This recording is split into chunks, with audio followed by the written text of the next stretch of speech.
God wills it! Oh. Welcome to Nerdcast number 70. Mailbag and the Oscars. I'm your host, Brian Martinez, and I am joined by Scott. Hoi hoi. Max. Hey, what does God will? God, he wills it. It. Like the clown? It, yes. He Okay. wills it, the clown. Tim Curry approves. God wills the clown. And Mike. What's God's willy? I'm God's Willie. No, I'm God's willy. Well, you look like God's Willie. Oh, thank you. Wait. It's more than embryo. It's a state of mind. Or fetus, rather. Sheetus. All right, so before we get into the mailbag and the Oscars, I want to do a reading. There was a story that we didn't get a chance to do on the Nerd Revolt because we ended up focusing on mainly the topic of the social media stuff. So there is something else that I want to throw in there. It's more related to the Nerd Revolt, but I thought it was a good story.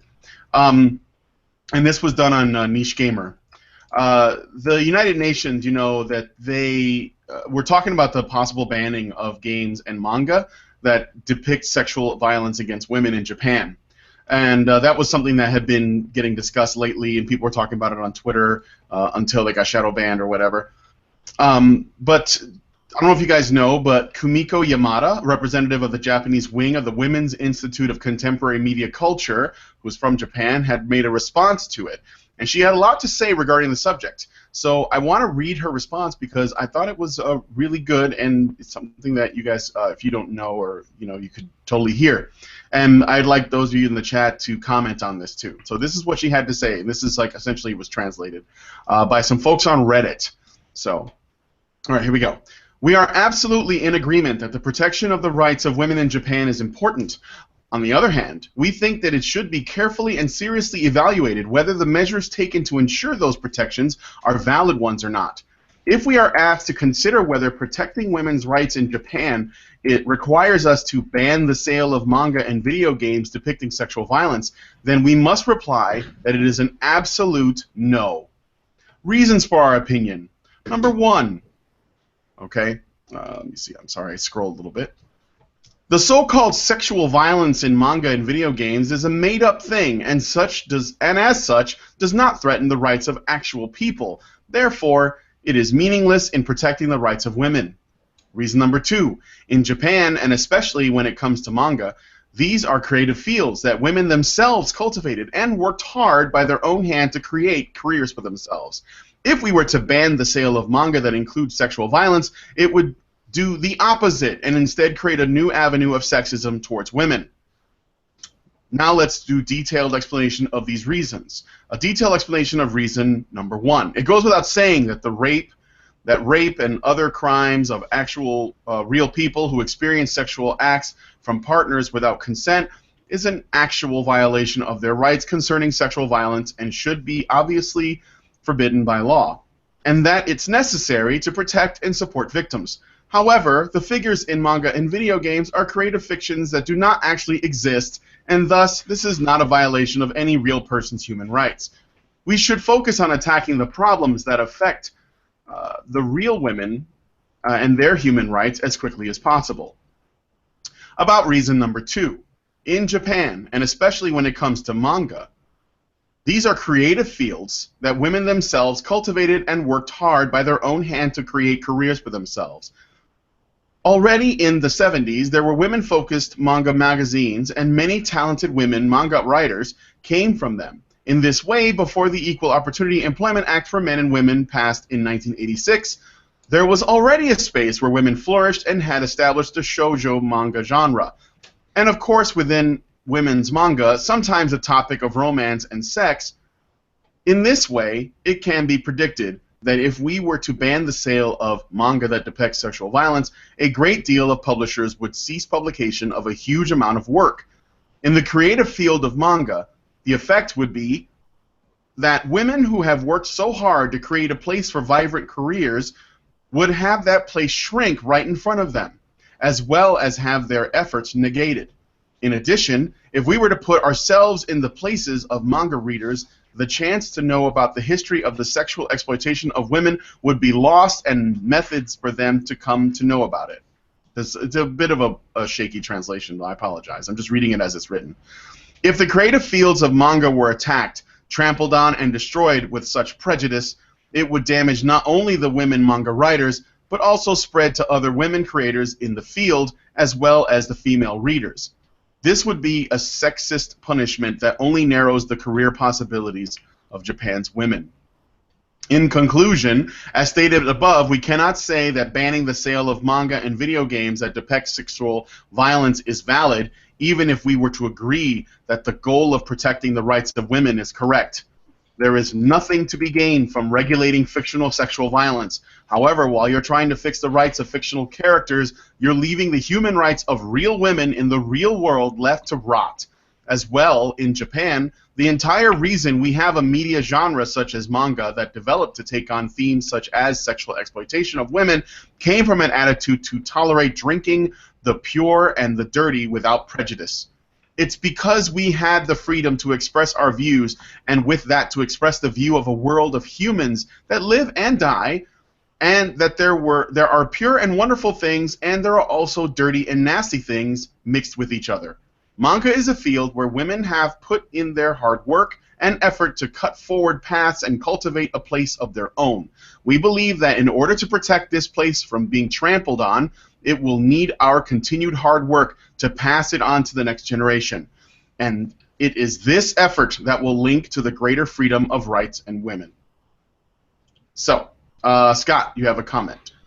Oy vey. Oh, this reasoning that people use a lot of times in these arguments is so specious, I guess you could say. It's like, because by this kind of reasoning that these people engage in, if you ban war comics or comics about theft or anything else, that would clear up all the problems. It's just like these fictional they're fictional stories. They're not real. They don't cause these problems. These are a reflection of societal issues. These are stories. These are ideas created by creators who ingest what happens in the real world. And just the whole idea that these things cause these kinds of behaviors is kind of asinine in a sense, really.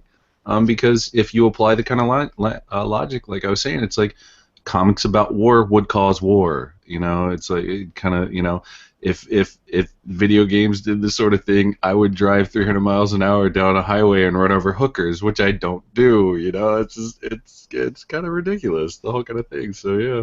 Yeah. Max? All right, so what is this woman's name? Let's take a look here. I read it a second ago. It was Japanese as fuck, so hold on. Kumiko Yamada. She's the representative of the Japanese wing of the Women's Institute of Contemporary Media Culture. Okay, Kumiko, if you're listening to this, I want to bathe your feet because you just curb stomped the fucking UN. Bra fucking vo. Honest to God, this is exactly what I need to hear now, just with all the shit that's been going on with the internet and people banning people's opinions. Honestly, she hit the nail right on the head. Sexual violence and exploitation shouldn't be removed or avoided when it comes to narrative. I remember there was this guy who, just because I like to bring Metal Gear Solid into every situation, but trust me, it's relevant. There was a guy that I remember watching a video on YouTube who said he couldn't review Metal Gear Solid anymore because he didn't appreciate the fact that they were using sexual violence in Metal Gear Solid 5 to tell a narrative. Well, see, the unfortunate thing is avoiding the topic isn't going to create a better place in the world for women or anybody else that experiences sexual violence. And if you use manga, sorry, I'm not Japanese, as a way to be able to express what you're feeling towards the subject, how are you going to be able to create a better world for the people around you? And if there are a lot of people, like she says, in the field, then obviously they should be able to continue to avoid it. It's like Milo has always said, avoidance isn't the proper way to deal with these issues. It's actually very unhealthy. And the fact that she's coming out in support of free speech and the fact that she wants this to continue and she basically just told the UN to suck it, it's just, I want to kiss this woman's feet. Honestly, this is just beautiful. This is exactly what I need to hear. Yes, based Kimiko is based. So that's the new. We gotta start hashtag based Kimiko. Arigato fucking toe. So yeah, I thought that was a really good letter, and I'm glad that someone stepped forward to use reason and logic to make these arguments. I mean, it's great that a woman did it, but sometimes it annoys me that that's what actually has to happen. Like, you almost have to have a woman come out and say this is bullshit, because I don't think they would have listened if a man had done so. So, good on you, Kimiko, though. So let's go into some mailbag, because I know that we're a bit behind on them. So I'm going to get into the first letter. All right. So Panda Warlock has made an inquiry.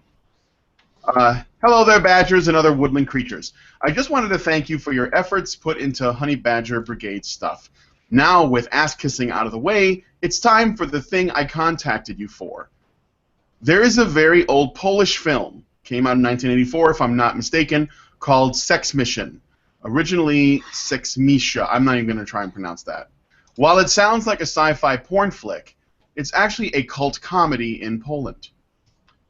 Trigger warning, this movie contains a lot of nudity, victim complex-based oppressive society, putting men on trial for the crime of being male, rewriting history, and enforcing conformism by force. The story is rather simple. Two men volunteer to be guinea pigs in a hibernation experiment, but instead of waking up 3 years later, they are thawed out after half a century. In that time, World War III had broken out. As a result, all men died out due to some kind of weaponized radiation. Women went underground and built a new society free from the evil male scummery. What is worth noting, the movie was created as a satire for political situations in Poland back at that time. Wailed and obscured, so the censors wouldn't notice, oppression, propaganda, and power-hungry apartchiks, apartchiks, I'm not sure what that means, were a norm back then. It's scary how the movie becomes more and more relevant. It's scary. I don't know if you guys and gals will find the time to find and watch this thing, let alone discuss it in a stream, especially since it's so old and it's in Polish. But I'm throwing it your way because it might be interesting for you. If you have any questions about it, send me a mail at thepandawarlock@gmail.com. Anyway, I wish you luck and keep up the good work. All right, so Max, you have a comment about that? Yeah. First, just quickly, Brian, if you could just write that guy's email in the chat. I really want to contact him about this just to check this out. But anyways, he says that the women went underground after 500 years of, with World War III and just trying to get away from their male oppressor. Makes sense that they go underground. They can't really do anything else without men, So, anyways, now that sounds pretty interesting. I wonder, like, what else is, like, what particular issues are brought up, just like their interpretation of what a world would be like without men being able to help women and just sort of build a society off of the family framework. I wish he would have gone more into depth with that, but I will definitely check it out, dude. All right. Yeah, I mean, if any of you guys that are watching have heard of this film, again, it's called... what is it called again? Sex Mission. And it's written in Polish, Seksmisja. So, but there is a lot of nudity in it, so maybe, and Polish nudity might not be bad. Yeah. I was going to say kind of a clickbait title, but, I'll check it out. Yeah. Why did he say trigger warning before nudity? Why would we need a trigger warning for that? I think he was being sarcastic. We don't need no damn trigger warnings for anything. We're not Puritans, damn it. We are walking trigger warnings, guys. Yeah. We're 4 male shitlords. We love nudity. Yeah. Bring it. Okay, I don't know. There's probably a whole lot of Harry Bush in that movie, though, so I'm a little bit wary of that. But your point is? Yeah, I mean, I'm okay with that. It's a marker. Just think of it as X marks the spot.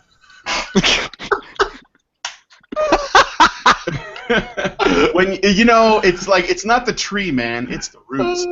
Shitlord powers activate. Right. So form as Let's move on to the next letter. All right. This one is directed to the Brian wrote this, not me though. There was no Street Fighter 1. The game previous to Street Fighter 2 was called Street Fighter 2010, and it was not a fighting game. It was a beat-em-up platformer. Capcom said that Balrog/M. Bison was definitely not Mike Tyson in a press release, which is probably what Brian was remembering. The memory of an earlier character named Mike is just a false memory. I thought I'd let you know.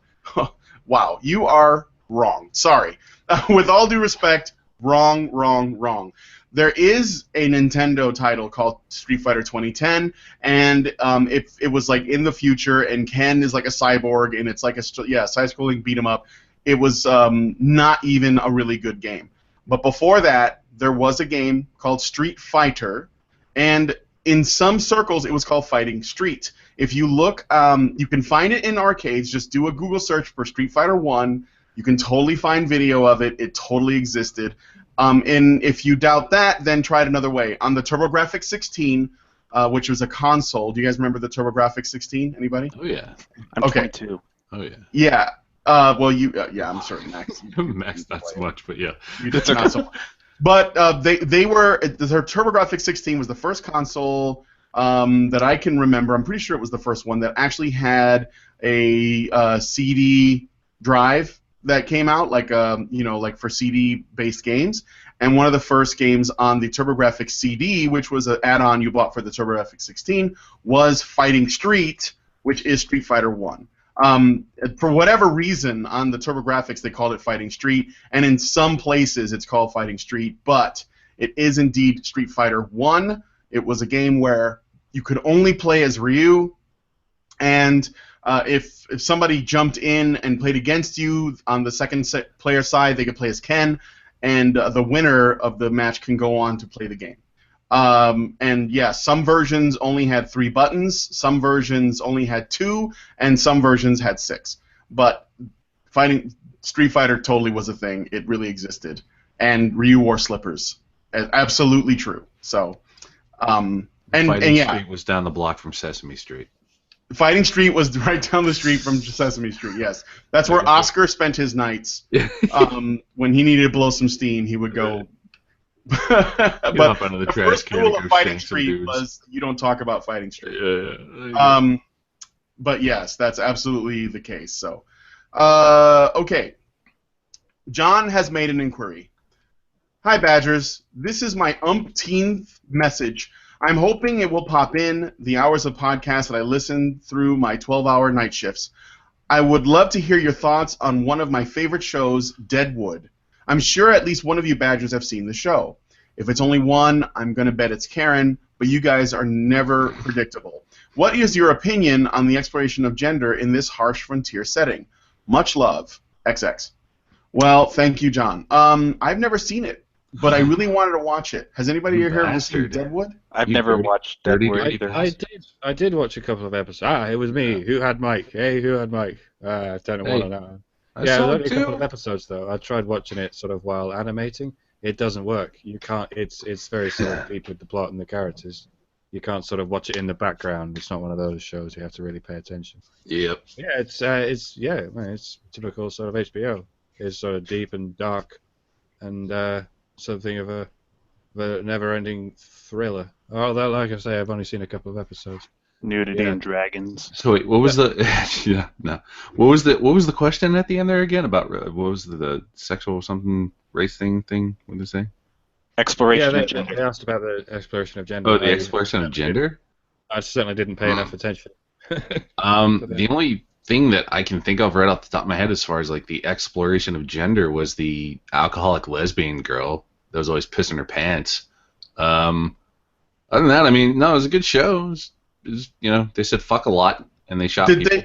Was there wasn't it like also kind of exploration of political structures too? Yeah, I mean, honestly, when I watched it though, I really wasn't even thinking about anything like that. It was just kind of like they said fuck a whole lot, and the guy, what was his name, Swearingen. He was the brothel head. He owned the bar or whatever. He was like the main businessman in town, and he was kind of like this. He was the one running all the machinations, as it were. But I mean, I don't know. I never really thought about it in the context of of anything like that. So Right. I mean, it's just a good show. I mean, like Mike said, you kind of had to pay attention though. It's just like you couldn't just keep it. It wasn't background noise. It was like because there was like it was pretty interesting what was going on as far as like the people. It was pretty intense. So you kind of had to pay attention to it. So well, I liked it. I'd recommend it for sure. I think that maybe I'll watch some Deadwood. I think it's on Netflix. And I know that places.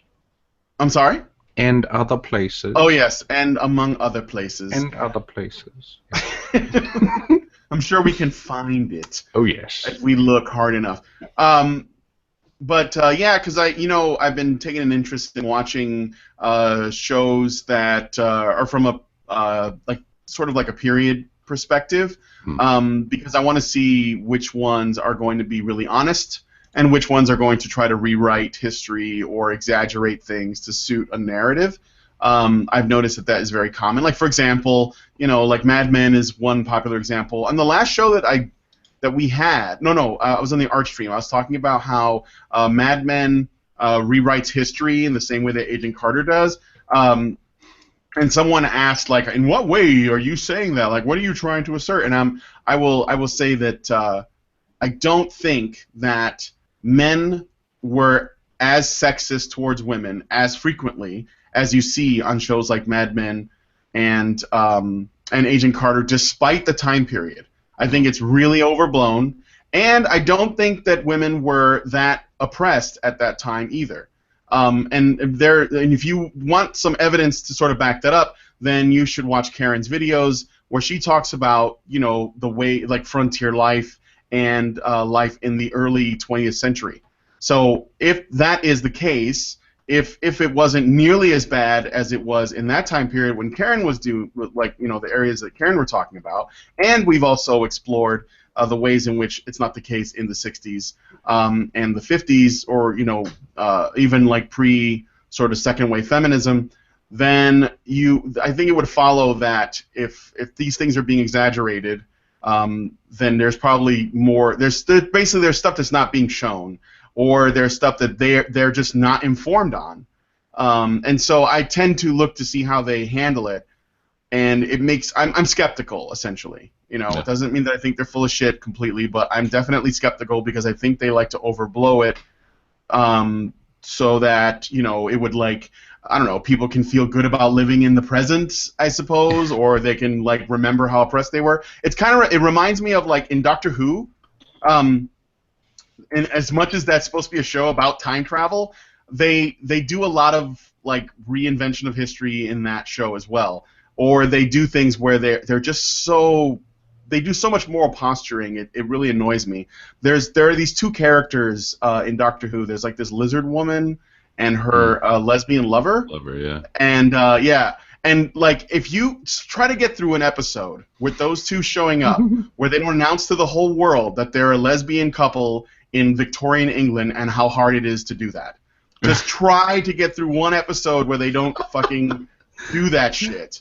And tell me, like, that shit is annoying as fuck. So anyway, whether it's accurate or not, I don't know. The posh lizard woman and the street urchin lesbian girl, you mean you don't? That's annoying? What, Brian? That's crazy. It's so annoying. Oh, it is so annoying. It's like it's like fucking. It's like posh lizard woman is dating Tiny Tim. It's like, and she needs to tell you, Yeah. Just so you know, I am a lesbian lizard woman, and this is my girlfriend, and this is hard. And this I'm is so a girlfriend. hard. Look at me. I'm with the lesbian lizard lady. It's just like, excuse my poor accent. That was all right. It was, you know what? It was, you did like a Julia Child thing. I was trying to be as cringy as possible to express how cringy it is in actuality. So yeah. All right. So yeah, it's like it's just ham-fisted as fuck. All right. So anyway, Matt writes, I just finished listening to the most recent Fireside Chat. I'm surprised that other people are still playing Diablo 2. I'm still playing it some. My one Windows system, I'm a Linux household, isn't exactly up to running modern games. Given the huge number of spam bots, I typically play solo on a password-protected game. And Necromancers seem to be the most despised character class when playing in multiplayer. Something about all the skeletons and revive monsters just puts the average Joe hack and slash off. Anyway, if anybody wants to team up, particularly on the latter, I would enjoy it. Yes, you're right. I think necromancers are annoying because they fill the screen with a bunch of death, and it makes other people feel a little bit less useful. But what are you going to do? All right, well, Matt, thank you. If you want to, send us an email with, like, I don't know how it works, but I guess, like, a way that people could meet up with you to play Diablo 2, if anyone is so inclined. I think that you can still get it on Steam, but I don't know. I don't Steam very often, so thank you for the message, Matt. All right. Hey there, Badgers. I didn't get the name of this person. I apologize. Hopefully you recognize the letter. Last episode of the Nerdcast, it was brought up about Why the Last Man, that it was heavily about male genocide and that at the end, female-led utopia is made. I have to say I didn't feel that the ending was utopian. If anything, it felt like our world, but if women ran everything, which you can argue is an ideal feminist utopian vision, but to me, nothing seemed greater about it. Also, this balance was found after the grim reality of what would happen if 99.99% of males everywhere dropped dead. Namely, the collapse of most first-world infrastructures, millions of accidents that cause further damage, and billions of dead bodies everywhere. Well, I mean, dead male ones. Not to mention the emotional turmoil of all the females having to watch loved ones die, including infant sons, lovers, fathers, and siblings, while all others were helpless to stop it. Well, I never read it. I might check it out. But you know that last statement about all of the dead men and the emotional turmoil of the women kind of reminds me of what Hillary Clinton said about the largest victims of war being women. So Thank you. Thank you for bringing that up. Oh, God, that immediately popped into my head. I just wanted to fucking explode. It just, every time I hear something like that, it just... Oh, yeah. Please go on. Sorry. Yeah, I don't want to, you know, I'm not saying that that's what Ike is the guy who wrote the letter. I don't want to assume that this is what you were alluding to. You maybe didn't recognize it, but when you say, you know, I think it's really bad that all these people died, which were men, and then the women were sad because all the men were dead, does not necessarily make the women the bigger victims. I don't know that I'm not going to assume that's what you're saying, but that's what it, you know, at first blush, I'm reminded of what Hillary Clinton said when she talked about victims of war. To speak on the male character briefly, I never viewed Yorick as pro-feminist. If anything, he felt very gender egalitarian in his views. I also believe the ending of the comic is basically him going MGTOW. I won't spoil it for you, though. This, however, may be one of those no one way is wrong type of deals. Just my thoughts, Ike. All right, well, I haven't read it, so I can't speak to that, but I have had people tell me it's not as feminist as you think. So I will accept that that is likely the case, and I'd have to, like, read it myself. But yes, I mean, if Why the Last Man says that once all men died, infrastructure everywhere crumbles, and society falls into utter chaos overnight, then that would be accurate, because that's actually what would happen if all men died. Like, lights would turn off, and people would start eating each other. That's what immediately we would just become barbaric. Imagine The Road, but with chicks. That would also result in mass genocidal death, because or porn would immediately like skyrocket, like hentai would just like go through the roof, and people would be like trying to dig up shit from like the 60s, you know, just so to make sure that we have variety. Guys need variety. Yeah, I guess the only thing that would really stay the same is that lesbian would still be the top search on YouPorn. But the lights would stay on. Oh, Max, I love you. All right. Last letter. Anonymous had made an inquiry. Message. I would like to suggest the topic and related comic for discussion. The feminist beliefs that men are endangering the earth by causing conflicts. The male gene being inferior, and the feminist solution to reduce males to 10% of the population. This is all embodied in one popular comic, Why the Last Man. In that comic, once female cloning is achieved, nature immediately wipes out all men on Earth except for 1 on Earth and 2 in orbit. At the end of the story, utopia is shown to have been achieved when the remaining males are reduced to a fraction of the population, and they are all clones of a pro-feminist male. What is frightening is the mainstream popularity of that comic and people's obliviousness to its sexist and near-genocidal recommendations. Odd. So this is, see, like I'm looking at two different sides of the same argument for the same book. One guy says, I don't think it's feminist. One guy says it's totally fucking feminist, dude. And I think that is the most interesting part of this. So I know that we talked about this book because people have brought it up a few times. But, you know, for those of you who read it, what do you think? I mean, do you guys think that... I'm going to probably have to check it out. How long is it? I'm curious. You know, yeah, Why the Last Man? Like, I don't know how long. It's pretty long. I used to have it, and I never finished reading it all, though. So I'll have to check it out. Yeah. Unfortunately. Let me see if I can try to find another letter because Max stepped away and he's got the write-up. Oh, I'm back. Oh, you're back. Oh, good. So we're going to go ahead and thanks for the letters, guys. For those of you guys who are listening, you can comment on the letters that I read. And we're going to go into a short, you know, like a half-hour discussion about the Oscars. Max, if you would like to, the envelope, please. Yeah. Anyways, the Oscars, ladies and gentlemen, it's you know, it's an event that means a lot of things to many different people. It's, you know, it's the biggest night in Hollywood for what the media deems as the cultural and creative elite. For people like myself, you know, I'm somebody who lives and breathes the medium of film. It's like second Christmas, right? Like the best of what the business has to offer is showcased and cherished with the most prestigious of awards, at least in my opinion. You know, unlike the populist award shows, the Oscars are voted on by 7,000 industry veterans that understand, for the most part, how to select the films that had the most merit over the past year. Now, some people see it as an excuse for the industry to dress up for an expensive party and pat themselves on the back, when in fact that is what the Golden Globes are for, but I digress. Others only care about the ceremony when they learn the following day that somebody said something stupid or fell on the stairs or whatever. Regardless of your position, it is a key event in our culture, and we are here today to discuss the categories along with their nominees and winners, the controversies, and the memorable moments. But most of all, we are here to cherish the fact that the fucking DiCaprio Tumblr memes can finally stop.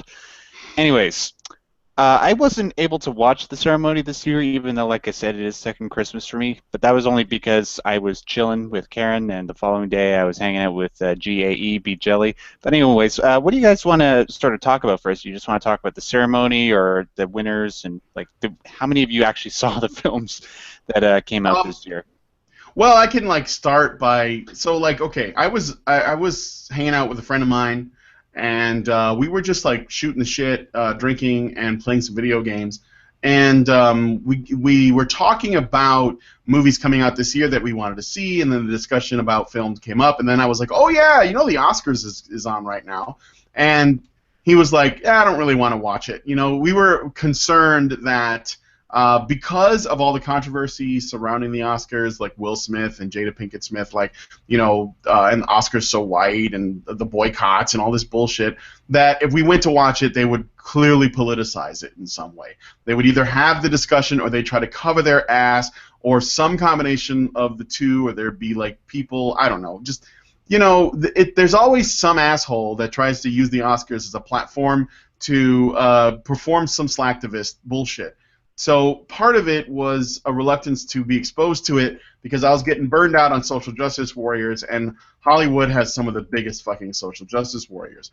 However, after us talking, we did also get on the other side of it, which is there were films there that were being nominated and actors that I wanted to see who was going to win because there are some performances that I really liked. So I would like to look at the Oscars in two ways. One is essentially just, you know, the movies that won and the ones that should have and the nominations and how good they were and what we saw and all that. And then the fucking bullshit politicization of the Oscars that always happens. But for whatever reason, this year it felt like it was worse than, like the worst ever. But it could be because I'm more aware of it, but I don't think so. It was pretty fucking ham-fisted and heavy-handed, so... some of the movie. Did you watch all these movies that were nominated, like The Big Short and Bridge of Spies and stuff like that? Yes, I actually did. That's because I love going to the movies. It's my favorite thing in the whole world to do. So when it comes to the actual people that won, for the most part, it seemed like everybody that I thought should have won did win. Like for Best Picture, I did believe that, I don't know. Like, I believe that either The Revenant or Room should have won, but I'm totally okay with the fact that Spotlight won. It was a masterfully crafted film. It basically made the job of journalists, real journalists, very, very compelling, and just the stuff that they have to go through in order to tell stories and just get the word out there about atrocities that are happening to the human race. It was fantastic. Yeah. Actor in a leading role. Thank God Leo got his fucking Oscar. I have it right in front of me. I can go through it. So, like, we'll skip the technical awards because they're boring. I mean, they're just like, I mean, so what? When it comes down to is things like, you know, I don't mind looking at score, stuff like, you know, I think for score it was Hateful Eight that won for the score, which is great. That guy was so old too. He like waddled up on stage. It took a long ass time, like they were waiting for him because, but he's the guy who's been doing like he did like the Good, the Bad, and the Ugly theme and stuff. So you know, kind of a legend, yeah. And then so he won for Hateful Eight, which did have a good score, I will say. I like that movie. It's not my favorite Quentin Tarantino movie, but I thought it was one of his better ones. The only thing that I thought, just to talk about that briefly, the only thing about Hateful Eight that I thought was odd was the fact that he chose to film it in 70mm, and that was supposed to be the big deal because generally that's used for, you know, these gigantic panoramic, you know, experiences. But then he makes the film not only in the wintertime, but in indoors. a cabin. Yeah, like indoors for most of it. So it's sort of like, it almost feels like a waste, except that in some... what some critics have said that the thing about Hateful Eight that is great is that it basically feels like you're watching a play because everyone's in one enclosed space. There aren't really a lot of location changes, and they're all interacting with each other in this one. It's essentially one large room. So you know, and the music was good, but I wish there was more of it because it was very strong. So yeah, but that was totally deserved. Best, I think there was a best documentary was weird. Like they gave it to this movie called Amy, which was essentially a film about Amy Winehouse. Okay. Yeah, it's interesting because I was watching the news the other day, and Miss Winehouse's father actually came out and said that the content in that movie was actually misleading. I'm not really surprised. When the guys that won for Amy went up on stage to talk about it, they were basically like, we wanted to make this film because we feel that Amy gets a bad rap, and like, you know, we wanted to like show her, you know, like this is for her fans, the people who love her and support her, and yada yada. And I didn't see the movie, but I was like, she was an alcoholic and a drug addict, and you know, those things. While it's unfortunate that she succumbed to those addictions, those are not necessarily things that we should be celebrating. And I do not know like how someone who, I don't even know that she had enough hits to warrant you know, like this kind of following, and on top of that winning a fucking Oscar for it. When there were movies like Cartel Land, which was all about the cartels, and other documentaries that were, you know, stronger. I mean, there was like the one about Ukraine's fight for freedom. There's one called What Happened, Miss Simone. One called The Look of Silence. These were all about what appear to be larger scope discussions. So it was a strange choice, but whatever. As far as let me see, there was the. I noticed Star Wars got 5 nominations and won nothing, and The Martian got 7 nominations and won nothing. Yes. Yeah. The more bespoken. We don't like space anymore. We want fucking scruffy people fucking hurting each other. Yeah, but that's the thing though about like science fiction-y stuff. That it almost never wins at the Oscars. There's like certain categories that just, you know, comedies generally don't win. Science fiction generally doesn't win. With a very, you have to. There are very few exceptions to that. And most of the time, that's usually how it turns out. But those things might win for like technical awards and stuff like sound mixing. But Mad Max dominated in terms of the technical things, I think, as well as The Revenant. Those two went, you know, and they were great. I mean, so let's let's see. Supporting actor? I didn't see Bridge of Spies, but the one guy won for that. Yeah. And yeah. In regards to that, Mark Rylance, even though I think I and pretty much everybody else on the planet really wanted Sylvester Stallone to win for Creed because he was absolutely captivating in that movie, especially since he came back to the character for the 7th time in a movie franchise that's lasted for the last 40 years. The fact that he was able to still bring it and be really emotionally moving, I believe he really deserved it. But Mark Rylance was fucking great in Bridge of Spies. He was absolutely the best part. He outshined Tom Hanks in a Tom Hanks-led, Steven Spielberg-directed movie, and that needs to be credited. So even though, I wanted Sylvester Stallone, but whatever, it makes sense. Yeah, it does. What, Max? I'm gonna fight you on this one. Okay. I gotta interject here. The thing about Stallone in the Rocky movies or the Rocky series or whatever you want to call it, he has been incredibly inconsistent with the way he's played the character, because he started off as just kind of this, I'm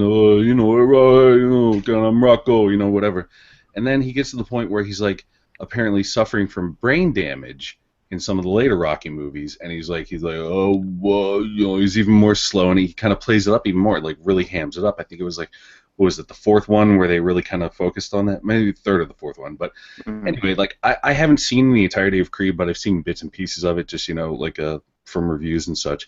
And what I've seen is that they've kind of glossed past that, the earlier stuff where he was like, suffering from brain damage from being hit so much and all this kind of thing.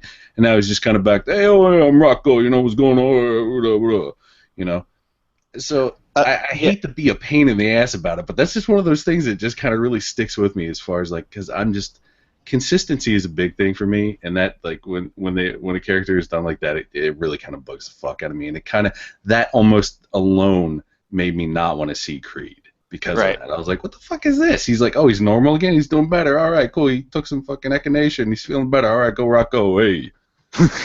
Well, see, unfortunately, the thing is, I can't really comment on that because I only ever saw the first Rocky, and then I saw Creed. Yeah. So really? In terms of well, it's just because I've never really gotten around to sit down and watch 2, 3, 4, 5 and Balboa. Although I heard 2 and Balboa are actually fantastic movies. Yeah, there's some good stuff in there for sure.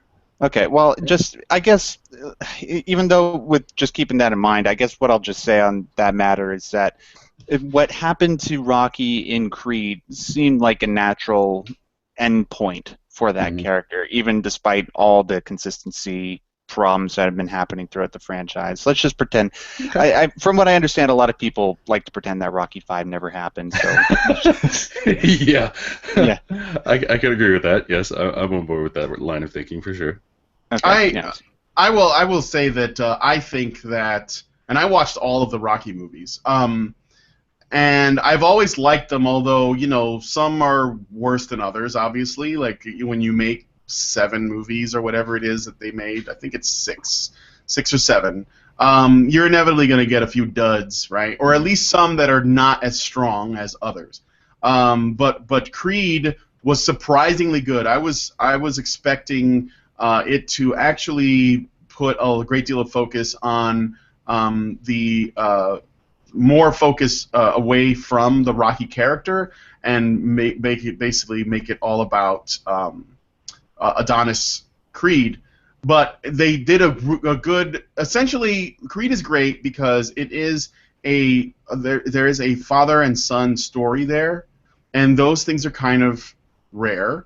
And I think it was really well done for those reasons. Now, in terms of the inconsistencies, I can see that when Rocky was experiencing the head trauma stuff, he was running a restaurant, and this was in I want to say it was 5 with his son, the story with his son. And it didn't necessarily, basically it was the reason why he had to stop doing what he was doing. And occasionally he would, forget things, or his speech would be slurred or whatever. And then in Rocky Balboa, he was still experiencing that, and I think they actually make a reference to it in his fight with the younger guy, and Rocky Balboa was amazing. It was a great movie. That's what I've heard. I haven't seen it yet. It was really good because the thing is, this is the thing about the Rocky movies that I think that a lot of people miss. It's not really. I mean, when we were when it was in the high time of it, like Rocky 3 and Rocky 4, that was about Rocky, like, essentially going out and defeating evil. And it was more of like propaganda. He was a cartoon character. He was a bit cartoony. Like, he goes after, Clubber Lang is like the most evil boxer on the earth, played by Mr. T. Yeah. And then in part 4, he's literally fighting communism with boxing gloves. And it's like this force of, he's like it may as well be like Dolph Lundgren was basically a robot built by Stalin specifically to destroy Rocky and capitalism and freedom everywhere. But I'm gonna kick communism's ass. Yes, I'm here to destroy communism. I must break you. But if you look past that, and it was a product of its time. We were embroiled in the Cold War and everything else. Yeah. But besides those, and Rocky 2, which is the I'm sorry he lost at the end of Rocky movie. But those are all good, though. But the thing about Rocky is it's not about winning, it's about going the distance. And I know that sounds corny, but that's what's attractive about it. It's essentially the idea of going the distance, like trying your hardest and doing your best and showing people that despite adversity, you can make a genuine effort. And essentially, you will not give in to the temptation to quit. And that doesn't necessarily mean you're going to get it, but it means that you're giving it your best and you're giving it your all. And that's what's attractive about Rocky. And in Rocky Balboa, that is him going the distance. He doesn't win, but he does because he overcomes himself. Like, that's essentially the thing. And he is dealing with those issues. And in the Creed movie. The reason you notice, like if you watched it, Rocky no longer runs the restaurant, and it's not as big and as successful as it was back when he was, like he would come out in a suit and he would engage with the customers and tell them stories. He appears to be a person that is a shadow of his former self. He works in the back. He helps unload things. He's a really simple man, obviously really old, but still very much an optimist, which is another big appeal of the character. Like, I remember once Stallone was in an interview on a Tonight Show when the new Creed or the new Rocky Balboa movie and the new Rambo, which was just called Rambo, I believe. Right. Yeah. Those had come out around the same time. And the interviewer was asking him if Rocky and Rambo had like hung out together, what would they be like? And Stallone actually, he actually makes a really interesting point about the two characters. He says, well, they're very different because Rocky is an optimist no matter what happens, and he deals with people dying around him, and he's sick, and he loses his kids, and like everybody. Just like in the newest one, he lost Paulie, who was basically the guy who was with him from the beginning, even though he was a fucking asshole and a loser. But he was still his friend because that's like who he had, right? It was and he remains an optimist despite all that. Yeah. But Rambo is like the opposite. He's like, fuck the world. This is fucked up. Like, you haven't seen the shit I've seen. And he talks about how because they're very different people, they would not get along very well. But it would be a really funny sitcom. And I thought it would be really hilarious. But oh, God. But I will give him credit if you watch Creed. I won't necessarily dispute the fact that there are things that they tend to sort of like stop focusing on so much, but the performance overall is on point. And if you look at Creed just on its own, it's really a really strong movie. And I do like that Stallone I think he did do really well in it for what it was, in my opinion. And it would have been nice to see him win. But to what Max is saying, perhaps the other guy. I haven't seen Bridge of Spies. I really want to watch it. But it's probably true that the other guy deserved it. So. And by the way, oh, sorry. Go ahead. Can I just say something? Yeah. By the way, the director of Creed, Ryan Coogler, is the guy that's going to be directing Black Panther, and that psychs me the hell up, dude. Ooh. I cannot wait to see that. Nice. Oh, Black Panther's gonna be the shit. Another thing is, as far as acceptance speeches go, the guy who won for Bridge of Spies, he gave the best one. He was humble, to the point. He didn't grandstand. He didn't see it as an opportunity to talk about saving the whales or anything like that. He just came out there. He was very appreciative. He couldn't believe that he had even been able to compete with people like Stallone or Bale or Ruffalo or Hardy. And he was very appreciative for winning. So I will also give him credit for that, and that makes me want to watch the movie even more. I like humble actors are rare, and I like them. So, Agreed. as far as actress in a supporting role, that one went to Alicia Vikander for The Danish Girl. I didn't see The Danish Girl, so I can't really speak to it. But I will say, Alicia Vikander deserved to win, but she was nominated for the wrong film. She deserved to win for Ex Machina. Oh, yeah. If anybody ever saw that movie, you would understand what I'm talking about. Alicia Vikander is probably the hottest new actress on the scene right now. Not just in terms of the fact that she's beautiful, because she is a beautiful woman, but just the level of depth and that she has shown between playing a cyborg in Ex Machina and then playing the wife of the first transgender in The Danish Girl. She's somebody to really keep your eye upon. And actually, just so you guys know, talking about Black Panther, there are rumors going around right now that she's being eyed to play Captain Marvel. That'd be interesting. Would that be? Yeah. Yeah, because Ex Machina was pretty damn good. Ex Machina was a good movie. I did like it. Yep. As far as supporting actresses, the only movie I saw that featured one of these women is Jennifer Jason Leigh in The Hateful Eight, and she was great. She was such a bitch. And that's the character. She was the biggest cunt in the movie. She was the most evil person in there. And I won't give anything away, but you guys got to watch it. She was really good in that movie. What? As good as she was, though, it was just kind of, her character was just kind of cartoony and over the top, though. Yeah. I mean, it was good, but I just kind of like, okay, she's crazy, I get it. There just, I don't know, there just wasn't much there for her to do, though. That was the only problem I had with it. I wish she would have talked more. She would have had something more to say, because, like, I mean, well, in a Tarantino movie, like, I'm wanting somebody to talk more. How very odd.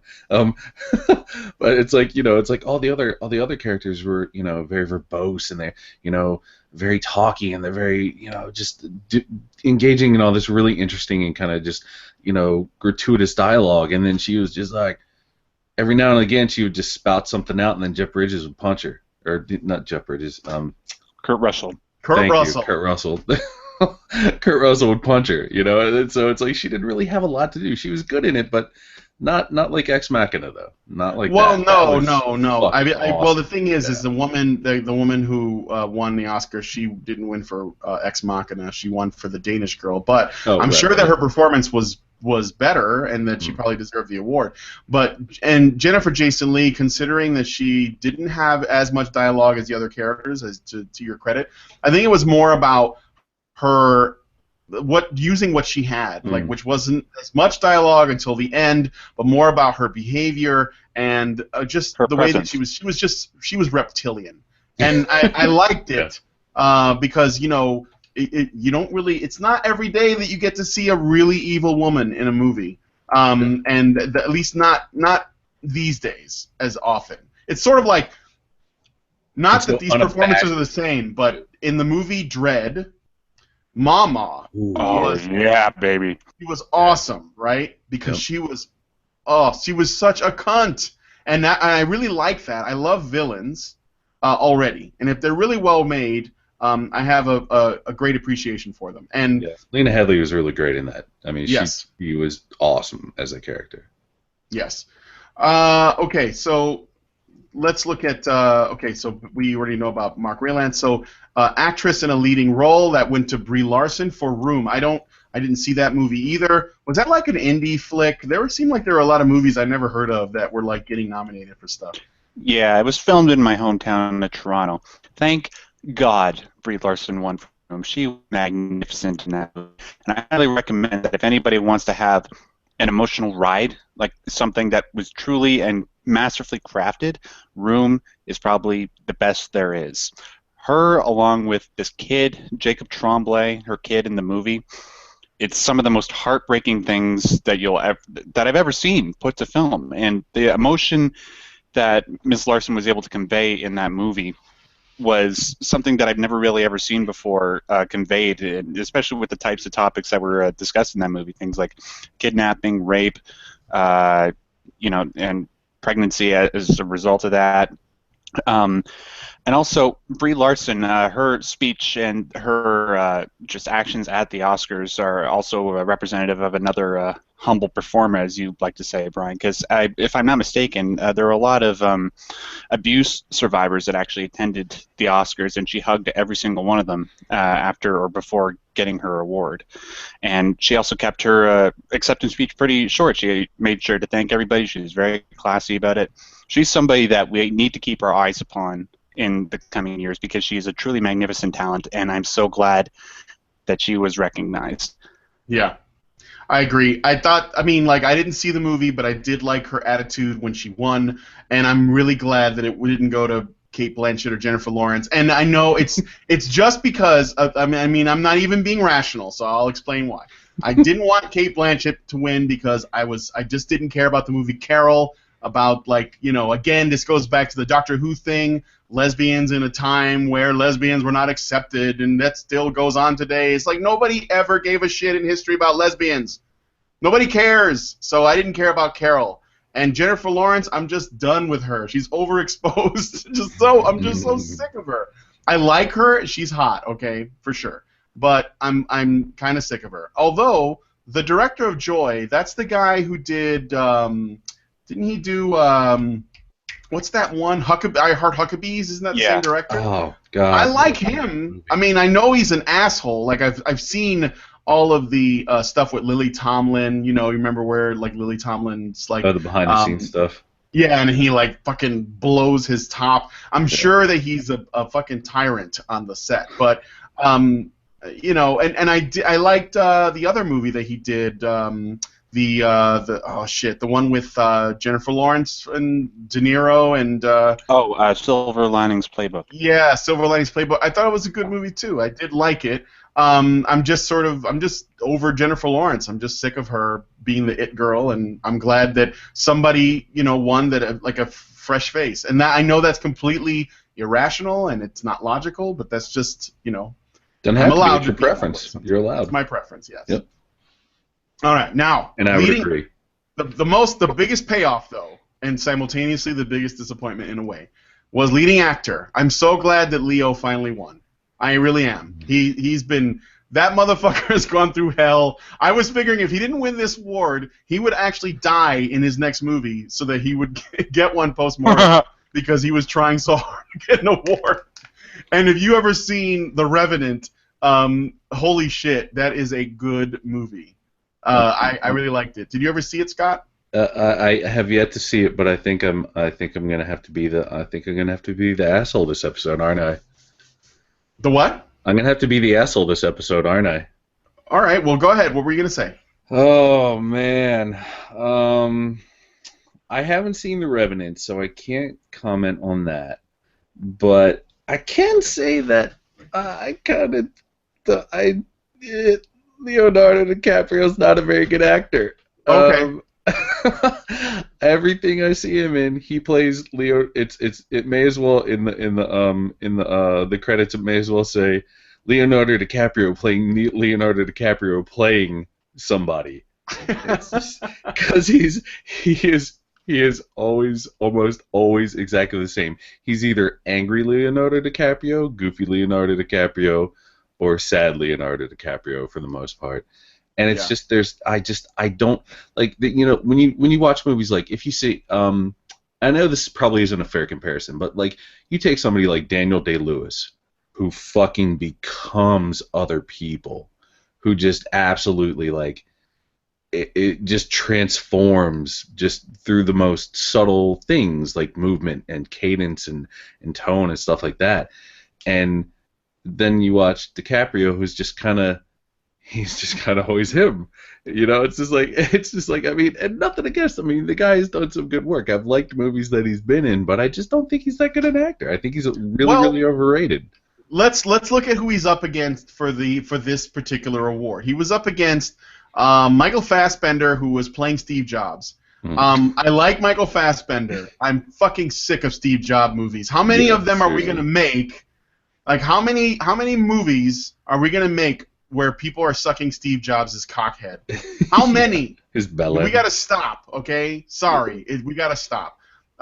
So I didn't really, and I like Michael Fassbender, but again, he hasn't necessarily. I haven't seen him in anything that's blown my mind, but I'm sure he's good because he's English, and English guys just do Shakespeare for fun. I'm serious though; it's true, right? Oh yeah. I mean, I feel you. Isn't that Mike? Isn't that true? Don't you guys? I was reciting a little bit of Hamlet while I was in the toilet just now. It helps us get through the day. To pee or not to pee. God. It's true though. That's why they're usually like triple threats too. I bet Michael Fassbender can sing, dance, and play an instrument and act. Because that's just like seriously, like European and foreign actors are multi-talented. Jackie Chan is not known for his ability to actually act. So true. But that's the triple threat of the 20th century. Nowadays you've got to do music and do animations and act. Darling. Yes. Oh. Darling. And then like Eddie Redmayne, who he was in The Danish Girl, and it's where he plays the first transgendered person or the first operation or something like that. Yeah. What was that? Yeah. Yeah. So I didn't see it. I don't know. So I don't know if it was any good. And then Bryan Cranston, who may have been the fucking man. Yeah, that guy, unless that role itself wasn't necessarily quite as standout as Leo's was, but he's a really good actor. I know that when fucking Breaking Bad ended, people were saying you need to give that guy all the Emmys. So, like all of them, like even for categories that have nothing to do with him, he needs to get the actor one, the actress ones, the technical ones. The effects ones, give them all to Bryan Cranston. So I know that he was a big deal. And then Matt Damon, and for The Martian. And the thing is, Matt Damon was pretty damn good in The Martian. Let's be real. He was pretty damn good in that movie. See, like I think that's where you and I didn't see The Martian, so I'm not going to speak to that. But I think that's where you and I sit sit on opposite sides of the fence because while you feel that Leo's overrated, I feel that Matt Damon is overrated. He also plays himself in every movie. I feel that. He gets really self-righteous too. Like Elysium was so annoying. And remember, he's Ben Affleck's best friend, so. Yeah. No, I would agree with pretty much everything you said there. Okay. I have no qualms with anything you said. So. Yeah, but I mean, though, like I think that this year, if I don't know how the Academy votes on shit, but I would guess that you'd have to first of all watch The Revenant. Because I think that he did a standout performance. Like, if before that, I would say what are some of Leonardo DiCaprio's strongest performances? Because yes, he was in like fucking The Great Gatsby. I'm not like who gives a shit about that. But what about I think The Departed is probably his strongest. The Departed is good. Although I mean he was good in it. But I would say my favorite character in The Departed though, Marky Mark. Mark Wahlberg was really good in that movie. I liked him the most. The place got more leaks than the Iraqi Navy. But honestly though, if I was like, as far as like the lead actor or best actor, I hate to like keep beating the fucking Ex Machina drum, but Oscar Isaacs was fucking great in that. I mean, he was fucking great. I mean, just fucking great. I mean, it's really hard to overstate how good he was in that, and how good everybody was in that. I mean, even Domhnall Gleeson was good in it, and he wasn't great though. I mean, he was like, he was a little bit, he felt a little bit stilted. I guess. Little wooden. Yeah, a little. But I mean, Oscar Isaacs was just fucking. Man, he was fucking perfect. He was. I did like him, and when you make a movie, I like Ex Machina, where you have. What is it, like 4 actors in the whole film? Yeah. It's like 4 people. Yep. And you make it work, and you keep people engaged. Yeah. That says something. That's like, well, there's another one of my most favorite movies. Is this movie called Moon, and it's just Sam Rockwell. Sam Rockwell. That's it. Yep. That's the whole movie. Sam Rockwell. Kevin Spacey's voice. Yeah, thank you, Max. And Kevin Spacey's voice, yes. Yeah. Much like in Gravity, which I also really liked, is just. Sandra Bullock, George Clooney, and Harris. I forget his first name. Yeah. Ed Harris, yes. Ex I Machina love Ed Harris. It was such a great slow burn too. Yes. It was such a great slow burn. Oh man, it just tonally, just visually, everything. Oh my god, I know I'm gushing at this point, but seriously, if people listening, if you haven't seen Ex Machina, there are ways to watch it. Go watch it. Seriously, do not miss this. It's a fantastic piece of film. If for anything else, just make sure you watch the movie because you get to see the future apocalypse dance around. As it starts. Yes, exactly. Also, I won't give anything away, but there is some gender stuff in Ex Machina, and I'd like to do a show about that. Yeah, absolutely. Oh, yeah. So there is some interesting gender dynamics going on in that movie, and I'm not going to give anything away, but I thought it was good. All right, so I don't know. Like again, watch The Revenant. It's also a really good father-son. It's a revenge story, but there's also a father-son element, and also there's a good deal of moral ambiguity. And I really liked that it didn't push any sort of political agenda while there was plenty of opportunities to do that. And I really liked The Revenant for that. Like, for example, when I tried to watch it, what was it? I saw that there was the basic premise is you have like these fur traders, and they have a guide who's the mountain man, played by Leonardo DiCaprio, and he has his son who's sort of like a mixed Native American white kid. And they're also being tailed and tracked by Native American, and Indians, basically, who are trying to take their furs and probably kill as many as possible. And then there are these French dudes that get involved. So you have three factions, basically. You have the Americans, the French, and the Indians. And all three of them have some assholes and some good people. So it's mixed in, and they don't do this whole, the white man is bad, the Native Americans were just trying to chill out peacefully on their lands without anybody interrupting them. It doesn't do that, and I'm really fucking glad.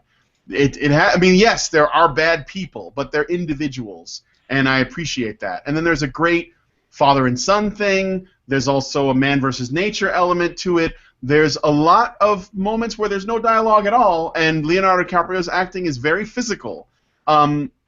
And the shit that he puts himself through, oh my god, you just gotta see it. I mean, it's a really good movie, and it's beautifully shot. They use the gimmick is that it was all done natural with natural light, but they do it very well. I mean, it really shows you. I guess it was shot in BC or Calgary or something, or in the Vancouver Rockies. You know what's funny? Every time anybody talks to me about it, they're like, "Oh, Leonardo DiCaprio, he's vegan or vegetarian, and he ate a fish." And that's like everybody's selling point whenever they're trying to talk. I was just like, "Are you telling me this just because I'm vegetarian? And you think it's gonna sell me on the movie?" It's like, if it's a good movie, I'll watch it. It's like, and they're like, "Oh, the lengths he went to. He ate a fish." He loves animals so much so that he let a bear rape him. Yeah. Oh god. I think that I'm going to check it out though for sure. Yeah. Max, what were you going to say about the location where it was shot at? Oh no, I was just confirming that it was shot in Vancouver, and yes, it was all shot on natural light.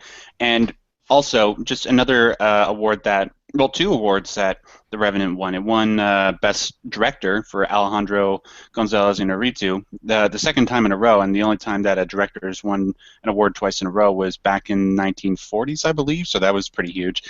And also, I was really glad that it won for cinematography because it's just a visual treat to watch that movie. Absolutely. Not just because of all the gore that was going on, but just the landscapes and appropriate use of lenses, unlike The Hateful Eight that you mentioned, Brian. Please go see The Revenant. Oh, and one other thing. I actually got to go to a month early screening of The Revenant, and one of the stars of the movie, Will Poulter, was actually there doing Q&A, and I got to talk to him for a bit. Oh, nice. Yeah. I know it's like I can't really prove that, but I'll show Scott and Brian after the broadcast, and then they'll say, "Oh yeah, he's telling the truth." Yeah, I got a bit of a recording of it. I mean, anyways. #Max is a liar, everybody. Please don't encourage them. So like, and then what we got last but not least, Best Picture. That went to, we mentioned earlier, went to Spotlight. Although the other nominees were Room, The Revenant, The Martian. Oh no, they got him. So what do we do? Anyway, Matt? so yeah, he was saying the list of the Best Picture. Always when I'm talking. What the fuck? Uh-huh. Mad Max, Brooklyn, Bridge of Spies, and The Big Short. And it went to Spotlight. I guess that's I don't know. I didn't see it. It was. Would have liked if it was The Revenant too. I thought it was a good movie. Or Bridge of Spies, which I hear was a really good movie. But I guess they're all pretty good.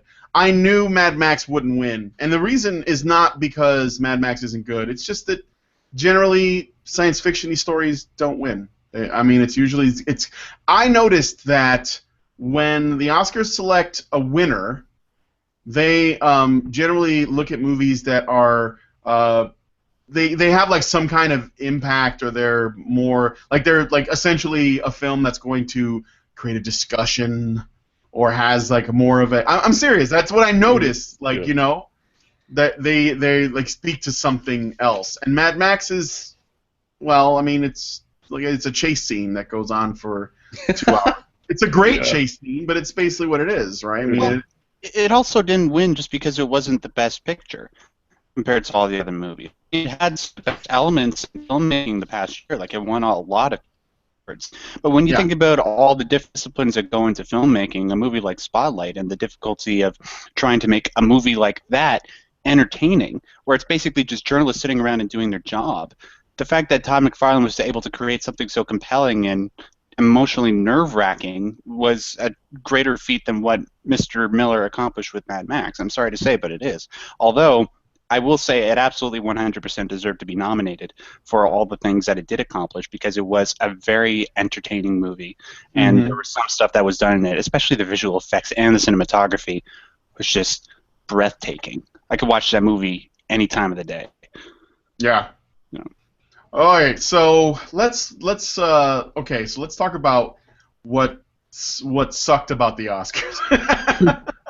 And it's not the movies. We're talking about the people, like the way that. So I don't know. Historically, I've noticed that when I think about times that people have tried to use the Oscars as a podium to trot out their beliefs or their ideology or something that they want from people or whatever, create awareness, essentially using it as a platform for activism. My earliest memory of it, and I know that this has been going on longer than that, but I remember when Michael Moore won an Oscar for one of his documentaries. And when he went up there to accept his award, he decided that this was a great time to criticize the country, the president, capitalism, people, and he had to get essentially, like he did it until the orchestra started playing. And I thought, at the time, I was like, why is he being an asshole right now? Like, why don't you just say, thanks to the people who helped me make this movie, and maybe you should go watch this movie. But no, he thought, well, now I have a chance to be the good guy and tell people why, like all of the evils that are going on in their country. And I'm all for freedom of speech, obviously. Say whatever you want, say whatever you believe. But, I don't know that the Oscars is just, in general, the way that I would go about doing it. I don't know that that's what I would choose as the platform. You know what I'm saying? I agree. Am I going to have to be the asshole again? Yeah, go ahead. I mean, I guess, I've already started the theme, so might as well just run with it, right?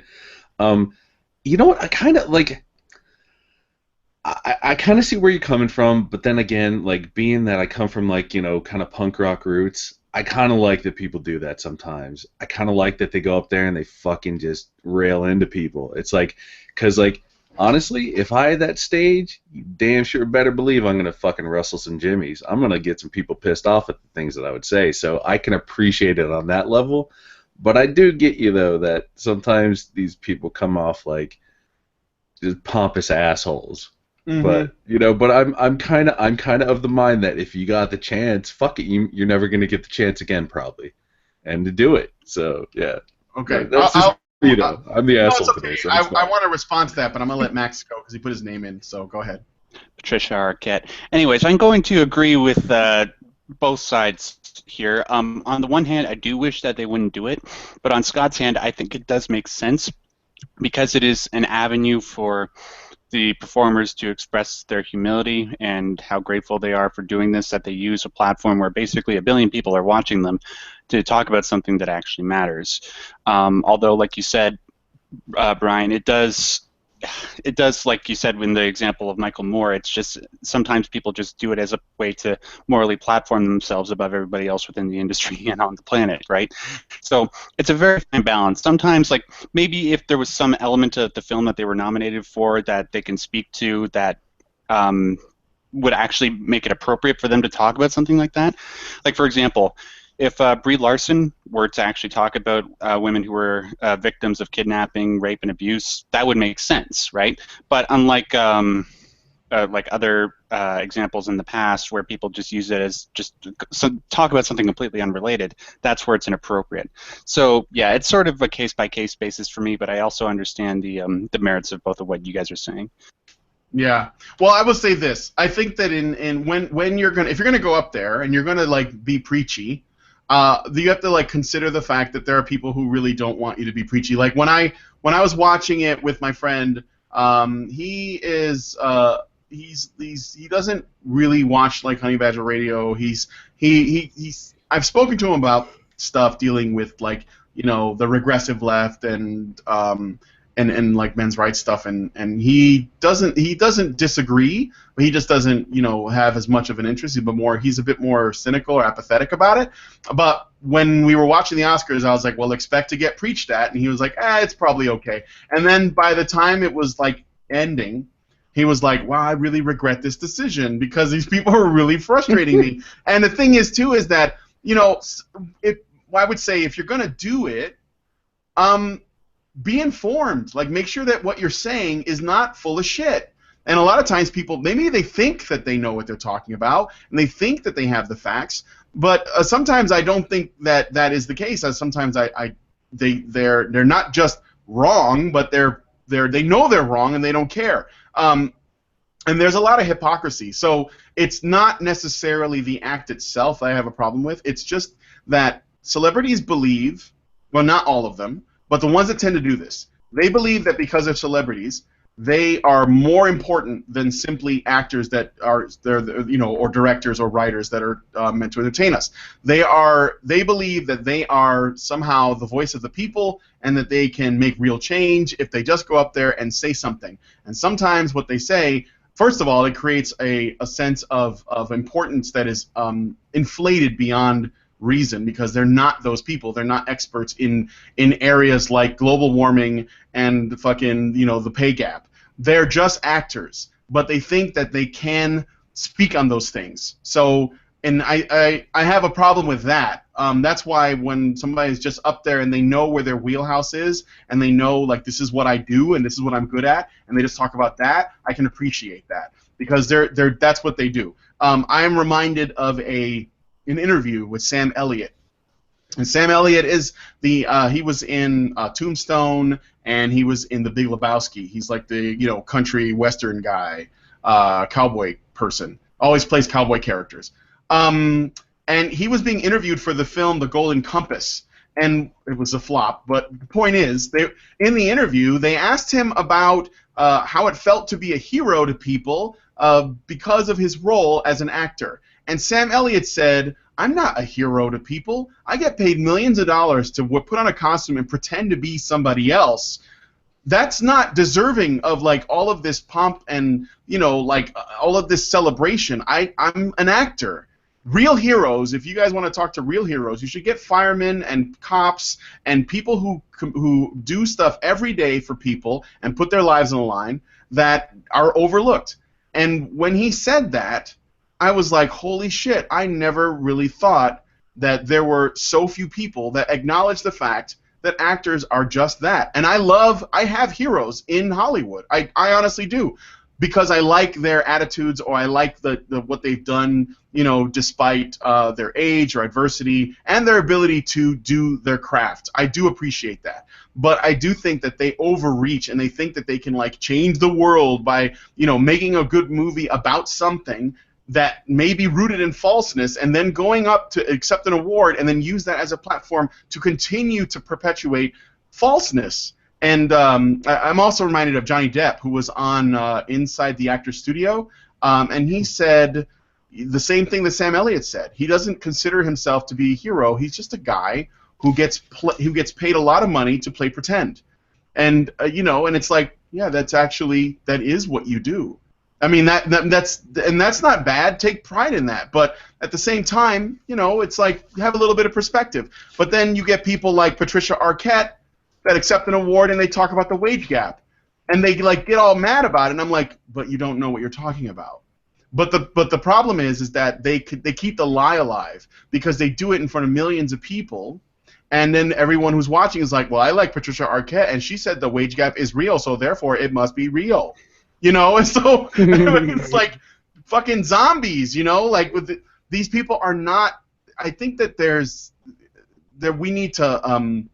That's one of the things that I think that I'm interested in is this celebrity authority thing, and it really like Mark Ruffalo. I like him as Bruce Banner. I like him when he does his Marvel movies, but on Twitter he is such a dick.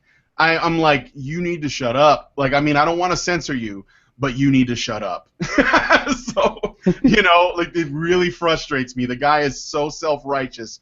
It's like it drives me insane. So I see that stuff, and it does bug me. And when they get it wrong, I think that there was an example on this. Oh yeah, this is great. This is fantastic. Chris Rock, who was hosting the show, at one point he said he wanted to raise money by doing selling Girl Scout cookies, and at the end he was going to reveal the number of the amount of money that was raised by selling Girl Scout cookies to the Hollywood actors and everybody who was there, and probably beyond that. I don't really know. He doesn't make it super clear. He just says, I want to sell some Girl Scout cookies, right?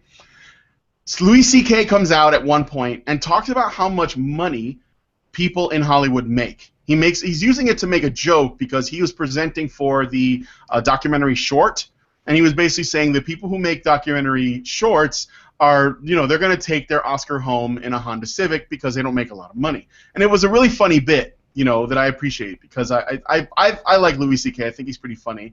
And he does a bit about how rich everyone is. And I'm watching this, and at the end, Chris Rock reveals the amount of money that he raised selling Girl Scout cookies. And it was like $65,000. And my friend was like, yeah, my friend was sitting next to me, and he was like, oh, $65,000, that's pretty good for Girl Scout cookies. And I was like, these fucking people are millionaires, and the only thing they could get was $65,000. That sounds like a lot of money to me, but when you consider the number of people and the amount of money in Hollywood, that ain't shit. That ain't shit when you think about it. So they were patting themselves on the back that they raised $65,000 for some Girl Scouts, when they really didn't raise that much money at all when you consider how much money they have. And no one would really think of it that way because, my friend, he was with me, he was like, $65,000 is pretty good, and then I said that, and he was like, when you think about it, one of those people could have written a check for $65,000. One of those people. And that was a full fucking house of people. They're hypocrites when it comes to their activism and shit. And yes, I'm gonna get off my high horse now, but that's the thing about them that annoys me. They get up there, and Joe Biden was there. He showed up to talk about sexual assault on college campuses.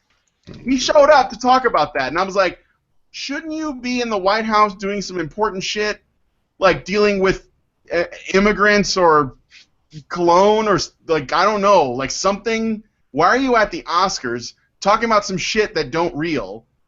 And then Lady Gaga does her song, and all these women come out with like fucking trembling with like shit written on their arm, like it's not my fault or I wasn't asking for it, and they all hold their hands. Oh, it was so annoying. So yeah. Really? Yes, you didn't see that? No, I was at GG&TO on Monday. Oh yeah, you were. Yes, Lady Gaga did her song, which was based on one of the documentaries that was nominated about rape culture in college campuses. That was actually one of the movies that was nominated for an Oscar. It didn't win, thank God. But and when I looked up the movie itself, because I was curious, like what it was about, and essentially it focused on the stories of like 3 women or something, and it talked about Title IX, I guess. They won't really look at the bad side of Title IX. They're not going to discuss that, or the side that affects men in college campuses really poorly. But Hannah Wallen's written a really great piece on it. I recommend you go to honeybadgerbrigade.com to read about that. But yes, she did her song. It was the rape anthem song that I think that she released on YouTube, and Mike, I believe, responded to it or did a video on it or something with Karen. Do you remember that, Mike? Did you guys ever do that? Which video? Yeah, and she sang it on there, and then like at the crescendo of the song, curtain lifts, and a bunch of women holding hands come out, and they have like messages written on their arm, and then Lady Gaga grabs them. She's so over the top, clearly just like blowing this up, and like you could see like she's on the verge of tears. And I'm just reminded of when Emma Watson was doing He for She, and she basically acted her way through that. And yeah, it was like the same thing. And I was like, oh, what the fuck? And just about every cause you can name came up. Like fucking when DiCaprio won his award, he went up there and he was grateful, and I'm sure he was thrilled. But when he started talking about global warming, and like where they had to travel to do it. Now, I'm not like making a judgment on whether or not climate change is a thing, but Leo was trying to claim that because his experience was that he got to go to really like a really cold part of the country to make the film, that global warming was real. But what he does not know is that year there was a Chinook where he was at, and when a Chinook comes to areas like Vancouver and the Rockies in Canada, that means that it's very warm compared to normal, and these things do happen. And so he happened to be filming during a Chinook, had no idea that there was a Chinook going on, and basically said, must be climate change. So he didn't know what he was talking about. But it doesn't matter because he's an actor, and they have, the actors don't lie, I guess. I mean, I don't know. Even though that's their job. Brian, a buddy of mine made a tweet the other day. He goes, you know what? I thought Emma Stone was a really good actor because she made Hermione seem like she was smart. And that kind of sums up pretty much how actors are. It's like people tend to forget that this is all make believe. It's like, come on, guys, they're just pretending. You shouldn't probably in most cases look to these people to set precedent in the world at large, as it were, and be your moral compasses and whatnot. These are people that pretend to be other people. That's all they do, and they get paid absurd amounts of money for it. If you make it. Because there's a lot, I work in a theater, and there's a lot of actors. I think the vast majority of them are like waitresses and bartenders and bouncers, and then they act like when they can. Yep. So, for the ones that do make it. And then you have to consider that, there are cases where you have, some that are well aware of, what their job entails, like in the examples I gave with Sam Elliott and Johnny Depp. And then there are those that, they get sort of like an expanded or maybe overblown sense of self-importance due to their job and the amount of exposure that they get. I understand that can be the case. I'm just saying that, and I would never tell them that they can't go up on stage and say those things. I would just ask that they, if you're going to talk about it, know what you're talking about, for one. And secondly, for people who are watching, be skeptical. Don't necessarily, these people are not experts. Experts are not always experts. And I know that sounds weird, but what I'm saying is that, like, if Neil deGrasse Tyson or Bill Nye talks about, abortion, just be careful, because these people, that's not their wheelhouse. They're just being used because they are the most familiar faces, and it is likely that the best sort of experts on a given topic are people you've never heard of because they're not famous. So, you know, that's important to point out. At least that's my opinion anyway. I've ranted enough. I'm sorry. Does anybody have any additional info they want to put in there? No, I would applaud you. I just don't want to distort my mic. Okay. Well, thank you. But yeah, I mean that's and you know I would be skeptical regardless as to where they sit politically.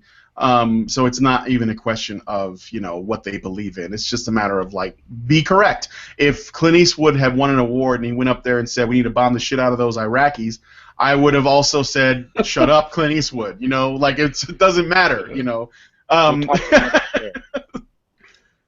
But or you know what? Or grab, you know, your poncho and your hat and your 6-shooter and go down there and take care of them yourself. I'd love to see that though. I'd love to see that. I'd like to see the man with no name versus the ragheads or something. Oh wow. What, was that wrong? Did I say something? No, I'm sorry. Did we need to remove? Defended on somebody else's behalf now. Oh god, I hope we don't get DSCA'd. We may be in trouble. But at least I didn't say faggot on Facebook. Oh god, no. Maybe you're the kind of person that goes see Shakespeare and then say Macbeth when somebody asks you what you're going to see. Oh, shit! I just said it myself. Didn't. I hope, real quick, before we close out, one last thing I want to say. I hope that fucking Civil War wins Oscars. That's what I want. I think it's going to be the shit, and I want it to win Oscars. That's all I'm going to say. You know, one thing that they should add this for the next Oscars, the new category is best scene in a movie. I can pretty much guarantee you that by this time next year, when the Oscars have already happened, I can guarantee you that the Oscar is going to go to Batman v Superman for the scene that Batman is grasping Superman by the throat and telling him, "I want you to remember the one man who beat you." You know what I'm talking about, right? From The Dark Knight Returns. Oh, yeah. Yep. I'm going to fucking if they say that line in that movie, I'm going to beat off the back of the guy's head in front of me. Well, I'm expecting that if they did that category, which would be a great one. I bet MTV probably does that for their fucking awards, if they even have an awards. I can already picture it. The MTV Movie Awards this year. Lacey Green and Francesca, what's her name, coming out and giving the award for the movie that is the least sexist, racist, homophobic, and transphobic. Which will basically be none. Yeah, so they wouldn't give any awards away. They would just go up there and complain. It's all sexist, it's all racist, and it's all homophobic, and we have to point it all out. Yes, literally everything is problematic. Oh my gosh. All right. So anyway, with that said, I've learned this year, that's it. Yeah. So anyway, with that said, let's shut it down because the Goyim know. I've just revealed everything about Hollywood. Thanks, guys, for coming in to see the show. Please leave a comment. You know, what do you think that I'm off my rocker? Correct me, school me. I don't care. And tell me what you thought about the Oscars. Maybe there's some stuff I didn't mention. I didn't go into how much social justice crap was in the actual topics of the movies themselves. That could be a whole other fucking show. But I'm I'm fine with the winners of the various categories. So. Leave a comment, send us an email at topic@badgerpod.com, and I will try to do another mailbag in another month, and we'll discuss another topic. And feed the Badger, feedthebadger.com, as well as patreon.com/honeybadgerradio. Thank you so much. Thanks, guys, for joining me on the show. Thank you, Scott. Thank you, Max, and thank you, Moke.